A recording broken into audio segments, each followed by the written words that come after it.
rencana bisnis, ada budaya bisnis, ada sumber daya manusia, ada kepemimpinan, keuangannya bisa jadi ada siklus akunting, ada laporan keuangan, menghitung penyusutan, ya, manajemen arus kas, maupun performa, melacak fraud jika terjadi sesuatu kecurangan atau kerugian secara finansial yang diakibatkan oleh human error dan tindakan-tindakan yang mungkin kriminal dan lain sebagainya.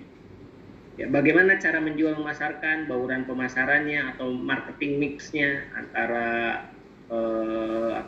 produk, price, promotion sama place-nya, strategi pemasarannya, bagaimana mendapatkan customer baru, inbound dan outbound marketing, pengembangan bisnis, pengelolaan dan lain sebagainya, ya. Termasuk produksi yang operasional, bagaimana metode produksinya, manajemen produksinya, bagaimana produknya, kontrolnya, supply chain. Jadi ini adalah bisnis itu lebih sebetulnya ada di dalam bisnis yang sifatnya transaksional, tetapi banyak di antara kita yang tidak melihat bahwa sebetulnya bicara bisnis itu jauh lebih kompleks dari hanya sebatas transaksional. Ya, nah kalau saya ambil dari bukunya Bisnis is Fun punyanya Coach Johannes Pauli, beliau menyebutkan bahwa dalam tangga hidup sebuah bisnis, tangga hidup seseorang itu sebetulnya ada 6 level ya. Tapi saya di sini tuliskan hanya 4 level saja.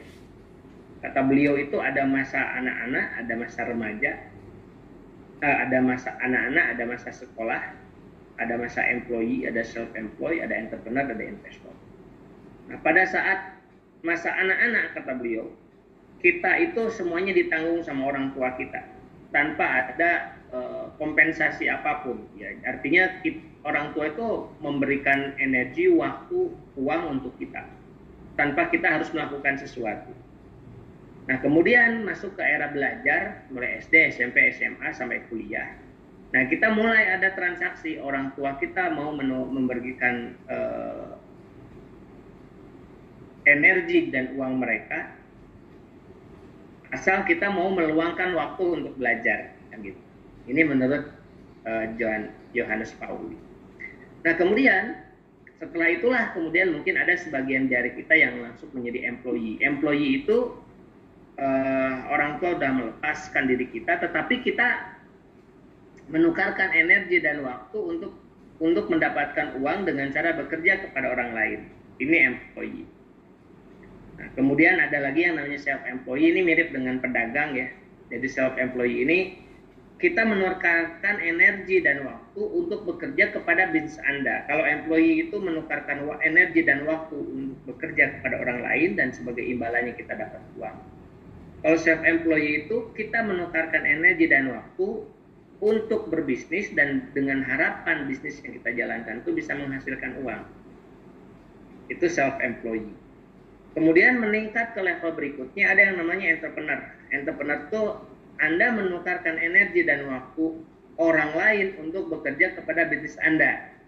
Jadi kalau self-employed itu seperti dagang tadi, semua mulai dari urutan hulu ke hilir dari bisnis kita yang mengelola tanpa ada keterlibatan orang lain. Nah, ketika kita sudah mulai capek mungkin, ya kok kayak kalau jalankan sendiri, misalkan Bapak Ibu semua punya restoran, ya belanja sendiri, yang masak sendiri, yang melayanin sendiri, yang ngitung duit sendiri, yang nutup warung sendiri, itu namanya self-employed. Maka mulailah kita meng-hire orang. Nah, itu kita sudah jadi entrepreneur sebetulnya. Anda menukarkan energi dan waktu orang lain untuk bekerja kepada bisnis Anda. Gitu ya. Nah, kemudian sampai akhirnya mungkin bosan berbisnis, akhirnya jadi investor. Jadi investor itu Anda menukarkan uang Anda, jadi sudah tidak lagi waktu dan tenaga, tapi Anda menukarkan uang Anda untuk bisnis orang lain yang berharap dengan uang yang diinvestasikan itu, kemudian bisa menghasilkan uang lebih banyak bagi Anda sebagai seorang investor. Nah, di mana sih letak manajemen SDM kita? Ya sebetulnya ada di level 3 ini. Pada saat kita sudah ingin menjadi entrepreneur, gitu. Ingin menjadi entrepreneur. Jadi di entrepreneur inilah sebetulnya kita sudah mulai mengelola SDM. Entah SDM kita karyawannya 1, 2, 3. Jadi Bapak Ibu sekalian, kalau kita sudah ada SDM dalam organisasi kita, maka mau nggak mau pada saat itu sebetulnya kita harus sudah mulai berpikir bagaimana cara mengelola mereka dengan baik. Kan begitu.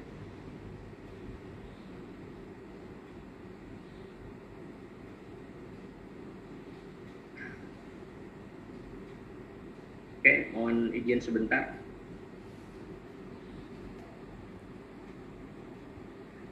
Ya, kita fokusnya tadi ke entrepreneur. Jadi kalau kita ingin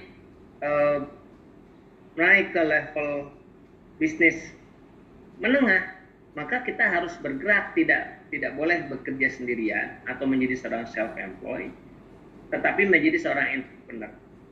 Tetapi di buku itu, ya, di buku Business is Fun-nya punya Coach Johannes Pauli ini, beliau bilang bahwa untuk menjadi entrepreneur ini ya ada 3 level business owner atau 3 level entrepreneur gitu. Pertama, tentu saja kita akan masuk ke dalam yang kita sebut dengan istilah business operator. Business operator itu apa? Business operator itu kita menjadi sistem. Ya, artinya kita menjadi pengelola, meskipun kita punya karyawan, tetapi karyawan itu sangat bergantung kepada perintah kita. Itu berarti sistemnya ada di kita.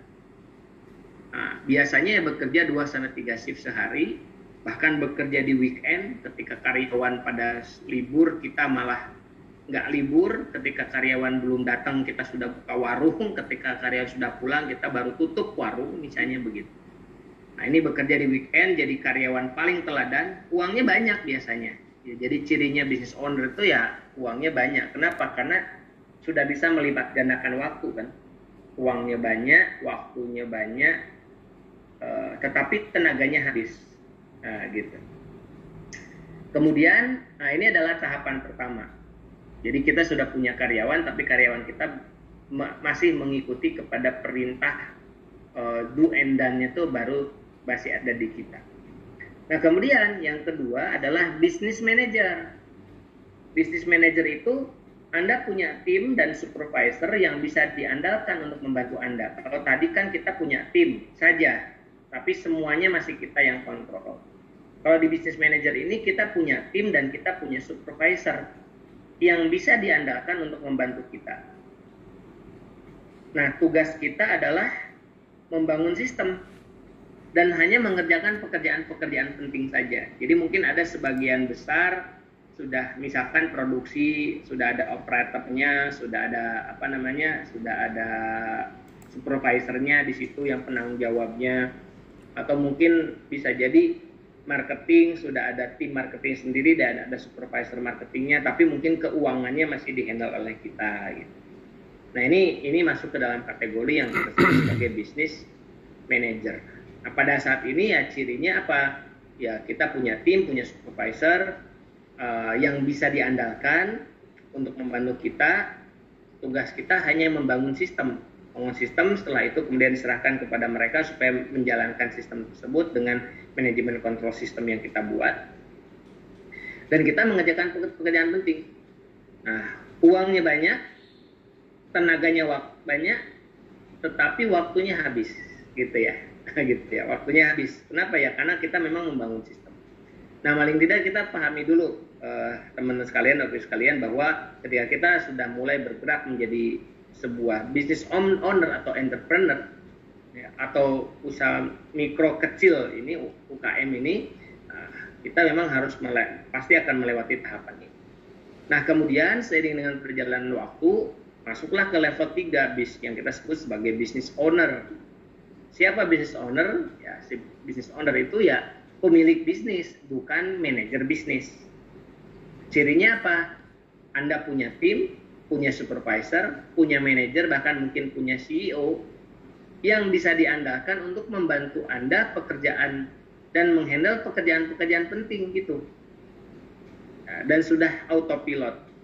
Artinya sistemnya sudah terbentuk gitu. Ya, artinya kita sudah tidak lagi terlibat baik itu di hal-hal yang sifatnya teknis, praktis, bahkan strategis sekalipun. Nah, kalau kita perhatikan Bapak Ibu sekalian, teman sekalian, mau jadi di bisnis operator, mau di manajer, mau di owner, di situ ada satu persamaan. Persamaannya apa? Persamaannya adalah bahwa di situ kita sudah mulai melibatkan orang-orang yang membantu kita di dalam bisnis. Perbedaannya apa? Perbedaannya adalah peran kita. Di bisnis operator itu kita satu-satunya sistem, di manajer itu kita sudah mulai membangun sistem dan mulai mendelegasikan kewenangan kepada orang lain, tidak hanya pekerjaan tapi juga kewenangan pengelolaan. Di business owner tuh kita sudah 100% kewenangan pengelolaan diserahkan kepada orang lain. Jadi business owner ini seperti investor, hanya dia berinvestasi kepada bisnisnya sendiri. Nah gitu. Oke.